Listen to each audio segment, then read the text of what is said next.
आता मी अघोरी प्रकारचे धंदे करत नाही असे रामदास कदम बोलले असतील तर बरं झालं.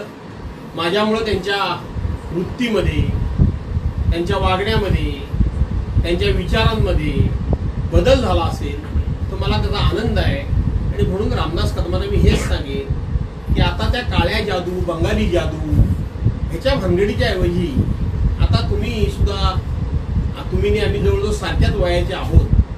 आता तुम्ही जरा सन्मार्ग पत्करावा. आणि तो जर त्यांनी पत्करला असेल तर मी त्यांना धन्यवाद देतो. त्या सन्मार्गाबद्दल त्यांना शुभेच्छा देतो. पण त्यांनी असाही तुमच्यावरती आरोप केला आहे की भास्कर जाधव हे मंडणगडमध्ये जाऊन अघोरी विद्या करत होते. लिंबू वगैरे घेऊन जाणारे जे माणसं आहेत त्यांचे नावं सांगितलं तर भास्कर जाधव यांना अडचणीचं ठरलं. हा रामदास कदम हे हवेमध्ये गोळीबार करणारा माणूस आहे.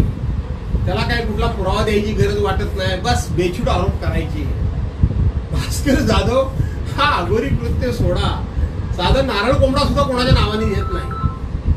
मी तर पितृपक्षामध्ये लोक शुभ काम करत नाही.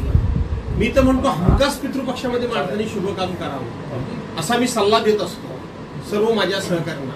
का तर त्या पितृपक्षामध्ये आपले पितृ जे आहेत, म्हणजे आपले पूर्वज आहेत, ते खाली जमिनीवर आलेले असतात. त्यांच्या उपस्थितीमध्ये काही शुभ काम केलं तर त्यांना सुद्धा बरं वाटेल की आपले काहीतरी दिवटे काहीतरी चांगलं काम करतायत. त्यामुळे रामदास कदम हे बेछूट आरोप करणारा माणूस आहे. त्यांना काहीतरी उत्तर द्यावं लागतं. रामदास कदमांच्या फार बोलण्याकडे लक्ष देऊ नका, मी देत नाही. ते असंही म्हणाले होते की तुम्ही सुरतच्या बॉर्डरपर्यंत जाऊन आला त्यावेळी ज्यावेळी शिवसेना फुटली त्यावेळी. मी आता बोललोय ते आता पुन्हा ते शब्द त्यांच्याकरता वापरू का? मी अनेक वेळा अनेकांना बोललोय. त्यामुळे ते फार गांभीर्याने रामदास कदमांना घेण्याची आवश्यकता नाही. छगन भुजबळ यांच्याप्रमाणे उद्योगमंत्री उदय सामंत यांनी देखील भास्कर जाधव यांनी राजकारणातून निवृत्त होऊ नये, त्यांच्या अनुभवाचा फायदा हा महाराष्ट्राला होईल असं एक विधान केलं आहे. चांगली गोष्ट आहे. त्यांनी माझ्याबद्दल जर उदय सामंतांनी सद्भावना व्यक्त केली असेल तर आनंदच आहे. अशाच पद्धतीने आपल्या रत्नागिरी जिल्ह्यामध्ये आपण वेगवेगळ्या विचारामध्ये, वेगवेगळ्या पक्षामध्ये जरी काम करत असलो तरी निश्चितपणे एकमेकाला आपल्या जिल्ह्याच्या विकासाला फायदा होत असेल तर एकमेकाबद्दल सहानुभूती ठेवली पाहिजे. त्यांना ही वेगवेगळी मंत्रिपदं मिळाली. मी कधीही त्यांचा द्वेष केला नाही.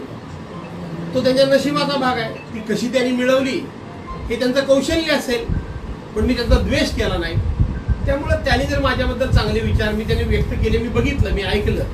फक्त ते म्हणाले की भास्कर जाधव म्हणाले की मी पोलिसांच्या गाडीतून पैसे भास्कर जाधवांच्या मतदारसंघात वाटले.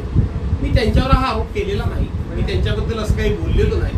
मी आत्ताही सांगतो की पोलिसांच्या गाडीतून पैसे आणून माझ्या मतदारसंघामध्ये वाटले गेले.